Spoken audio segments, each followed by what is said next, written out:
ایک شخص نے چڑیا پکڑنے کے لیے جال بچھایا۔ اتفاق سے ایک چڑیا اس میں پھنس گئی اور شکاری نے اسے پکڑ لیا۔ چڑیا نے اس سے کہا، اے انسان، تم نے کئی ہرن، بکرے اور مرغ وغیرہ کھائے ہیں۔ ان چیزوں کے مقابلے میں میری کیا حقیقت ہے؟ ذرا سا گوشت میرے جسم میں ہے، اس سے تمہارا کیا بنے گا؟ تمہارا تو پیٹ بھی نہیں بھرے گا۔ لیکن اگر تم مجھے آزاد کر دو تو میں تمہیں بڑی ہی کام میں آنے والی نصیحتیں کروں گی جن پر عمل کرنا تمہارے لیے بہت مفید ہوگا۔ ان میں سے ایک نصیحت تو میں ابھی بھی کروں گی، جبکہ دوسری اس وقت کروں گی جب تم مجھے چھوڑ دو گے اور میں دیوار پر جا بیٹھوں گی۔ اس کے بعد تیسری اور آخری نصیحت اس وقت کروں گی جب دیوار سے اڑ کر سامنے درخت کی شاخ پر جا بیٹھوں گی۔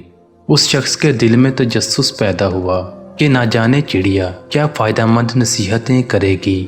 اس نے چڑیا کی بات مانتے ہوئے اس سے پوچھا، تم مجھے پہلی نصیحت کرو، پھر میں تمہیں چھوڑ دوں گا۔ چنانچہ چڑیا نے کہا، میری پہلی نصیحت تو یہ ہے کہ جو بات کبھی نہیں ہو سکتی اس کا یقین مت کرنا۔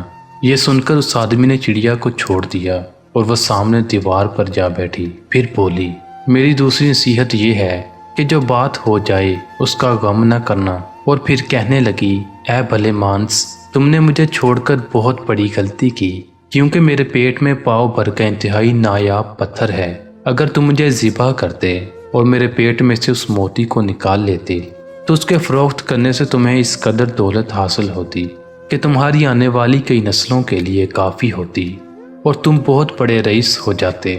اس شخص نے جو یہ بات سنی تو افسوس کرنے لگا اور پچھتایا کہ اس چڑیا کو چھوڑ کر اپنی زندگی کی بہت بڑی غلطی کی۔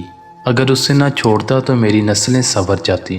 چڑیا نے اسے اس طرح سوچ میں پڑے دیکھا تو اڑ کر درخت کی شاخ پر جا بیٹھی اور بولی، اے بھلے مانس، ابھی میں نے تمہیں پہلی نصیحت کی جسے تم بھول گئے کہ جو بات نہ ہو سکنے والی ہو اس کا ہرگز یقین نہ کرنا، لیکن تم نے میری اس بات کا اعتبار کر لیا کہ میں شٹانگ پر وزن رکھنے والی چڑیا اپنے پیٹ میں پاؤ وزن کا موتی رکھتی ہوں۔ کیا یہ ممکن ہے؟ میں نے تمہیں دوسری نصیحت یہ کی تھی کہ جو بات ہو جائے اس کا غم نہ کرنا، مگر تم نے دوسری نصیحت کا بھی کوئی اثر نہ لیا اور غم و افسوس میں مبتلا ہو گئے کہ خواہ مجھے جانے دیا۔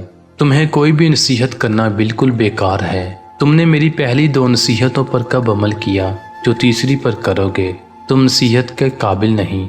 یہ کہتے ہوئے چڑیا پھر سے اڑی اور ہوا میں پرواز کر گئی۔ وہ شخص وہیں کھڑا چڑیا کی باتوں پر غور و فکر کرتے ہوئے سوچوں میں کھو گیا۔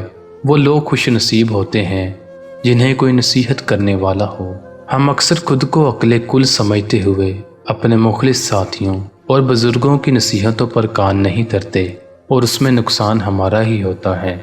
یہ نصیحتیں صرف کہنے کی باتیں نہیں ہوتی کہ کسی نے کہہ لیا ہم نے سن لیا، بلکہ دانائی اور دوسروں کے تجربات سے حاصل ہونے والے انمول اثاثے ہیں جو یقیناً ہمارے لیے مشعل راہ ثابت ہو سکتے ہیں اگر ہم ان نصیحتوں پر عمل بھی کریں۔